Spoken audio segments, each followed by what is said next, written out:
The number one relationship advice that every single man needs to hear. In today's session, I'm gonna take you through a framework I use with my clients. My name is Ed JC Smith. I've been a relationship coach for over 25 years. I got into it because I really struggled with relationships myself, had loads of bad patterns, cheating, you name it, and I wanted to become a better human in this area. In the last year alone, I've trained over 21,000 coaches, and my current research is going to be part of my PhD, which is specifically in how to remove emotional triggers in relationships. So what is the best advice in a relationship for a man?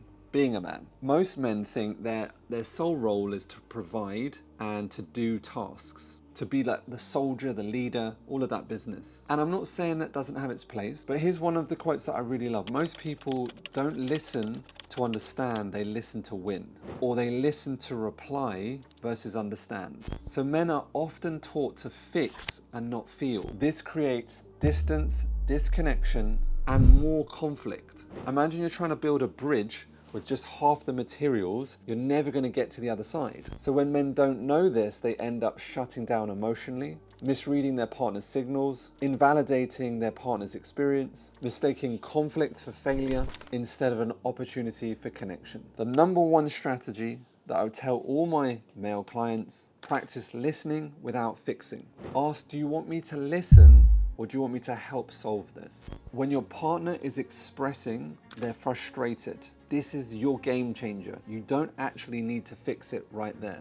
Reverse it. When a man says, I'm stressed at work, or I've got a lot going on, most cases, the female, and I don't like content that puts male against female, because in either category, both can do this. And sometimes there are generalizations that occur, but as a whole, for every bad pattern, a male can do or a female can do. For every good pattern, a male can do and a female can do. And it doesn't matter if you're in a same-sex gender relationship, it doesn't matter. Some will take more of a masculine energy or a female, so the same occurs there. But say, for example, you're a man and you tell your female partner, I'm stressed, I'm overwhelmed. Generalization, not always, because of this underlying, alpha male, be an alpha male, Andrew Tate, David Goggins, sort of like, I'm too strong for my emotions, I can just get on with it. A lot of people think the right answer should be just, hey, look, it'll be fine. You'll get over it. It's going to be great. Don't worry about it. You're really positive. And so what that is an invalidation level 1. So for example, flip it. If the female says, for example, I feel really bad about my body, and the male says, don't be silly, you look fabulous. That's an invalidation level 1. Right? It's not listening to the emotion, it's not hearing the emotion. So both those scenarios, the emotions are not heard. And because they are not heard, and someone's trying to move them on because of how they feel inside, from their perspective, they're not sitting there going, how does that person feel? They're not listening to what that is. They mitigate how they feel, they make them feel invalid, so that emotion, it doesn't go anywhere. It's like when people say, don't worry about it. If you're stressed about something, whether you're male or female, and someone says, don't worry about it, it doesn't work. It's the most ridiculous, absurd advice. Does it work? Hey, stop worrying about that thing that you've been worried about. Oh gosh, I never forgot. I never realized that. I could just stop worrying? Oh my God, thank you. Worst advice ever. Why? Because you can't do that. That's not how we're wired, right? Just because someone else doesn't worry about it, by telling them not to worry, does not work. So we have to validate their emotion and say, look, that must be tough for you to go through. How are you feeling about that? All right, and so the man has to go in straight with, do you want me to just listen and understand what that emotion is? Tell me more about that. How is it making you feel? Before they go to the fix, if you want me to fix it or you need a solution, let me know. For the meantime, I'm just gonna listen and hear you out to see if I can help you at all, to see if I can understand that at all, to see if I can, make it feel a little bit lighter. Just by listening alone and then being empathetic, putting yourself into their shoes, seeing it from their perspective. Right? We've all had the stresses of life, right? No one is free from stress. And when someone says that must be really tough for you, that must have been really hard, that must have been frustrating for you, I can really see how this is affecting you.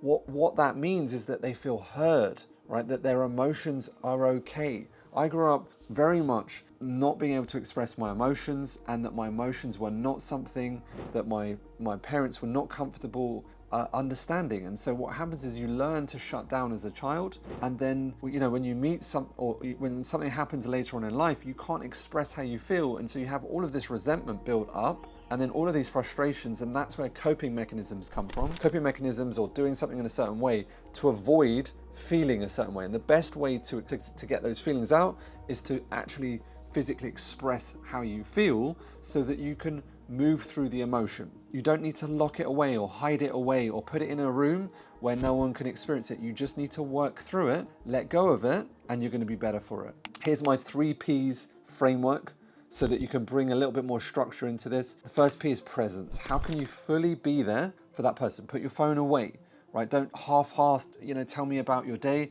whilst you're still on the phone. Tell me about your day. That must be really hard for you emotionally to experience whilst you're still trying to watch TV, all right? Make sure that your presence is fully with the other person. The second P is patience. Let them share. They may repeat, that's okay. The more they repeat, the more they're going to work through it, the more they let go of it. Some people need to repeat more so than others, and patience is a beautiful skill. It allows safety to occur. People don't feel safe because you say, this is a safe environment. They feel safe because you're non-judgmental and you're patient with them, allowing them to express what they want to feel. The last P is praise. Tell them that they're valued. It takes great courage to do that. It's been an honor listening to you. It reminds me of the power of emotion. Praise that situation. And with that, they're going to move through the emotion quicker. And what happens off the back of that, if you're continually in that vibe, they will start appreciating you for being emotionally present, for being supportive, for being caring. A lot of men think caring is fixing the car or doing the garden. Now, I'm not saying those things don't have its space, but if you can fix the garden and take the dog for a walk, but you can't be emotionally there for your partner, there's going to be a huge cavern of disconnect. Nothing is more destructive in a relationship than misunderstanding. If you like watching videos like this, you'll like the next one is why you shouldn't talk to your ex and how to go no contact.